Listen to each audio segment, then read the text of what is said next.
ไปไปเดินป่าเดินเขามันจะเป็นอย่างนี้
อะไรวะ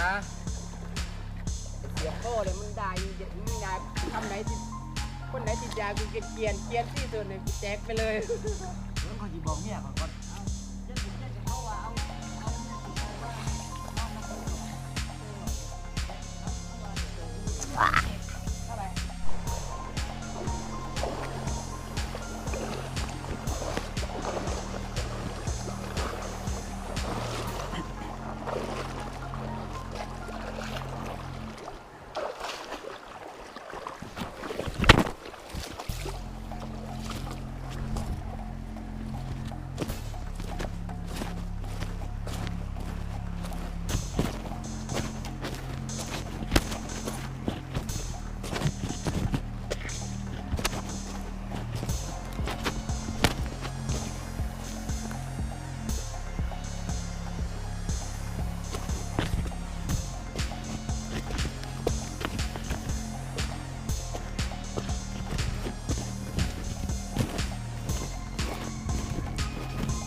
โอ้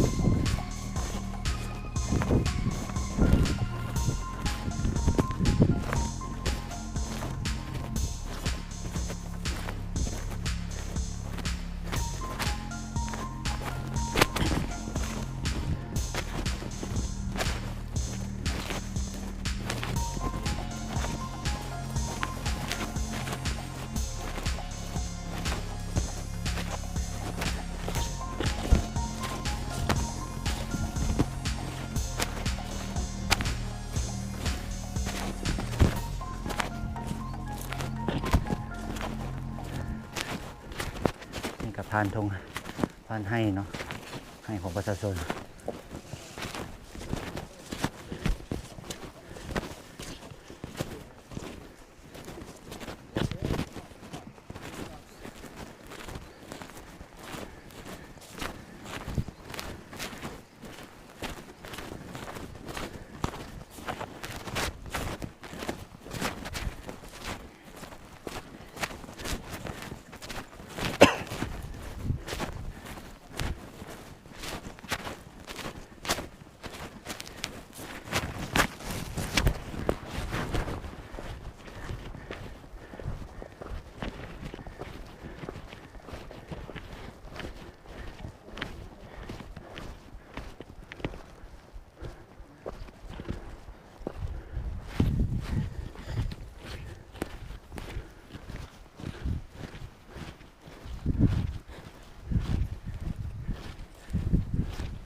นี่คำถามยังอยู่บ่ บ่แม่นแล้ว บ่มีนะถ้ามีคำถามก็ถามมาสิตอบ นั่นคือผู้ที่เราจะขึ้นเนาะ แม่นนี่บ่จะถามเพิ่นบ่แม่นแล้วขึ้น นี่คือให้ของประชาชนนี่คือที่พักที่เสาน้องเห็นหน้า บ่ได้มักเอาให้เลย นั่งเสาเมื่อยหน่อยหนึ่งเวลาไทยเนี่ย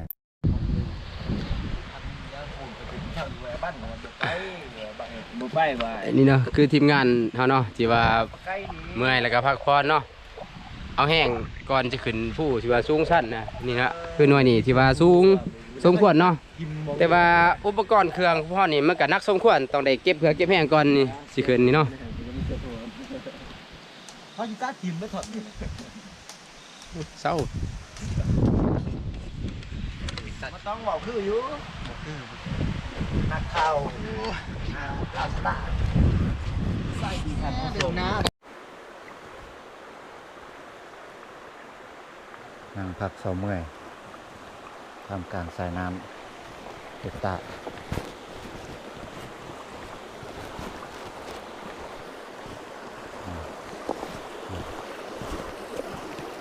อันนี้ดอกเหล่าอะนี่ยัง เราคนวัวกูละมาดอกเรา น้ำตก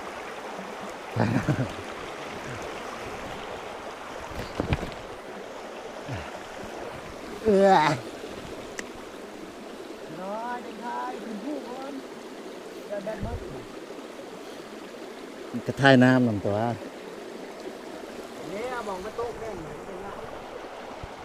กัดขึ้นกัดโอ้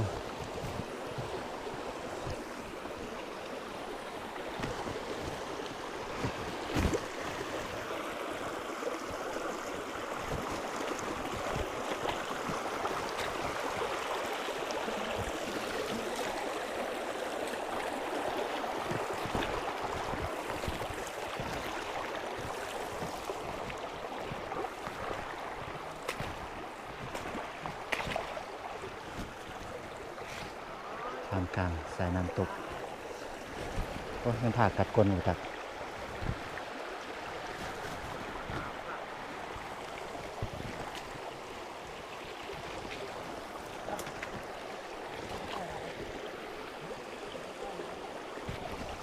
นี่คือพักเสาเมื่อย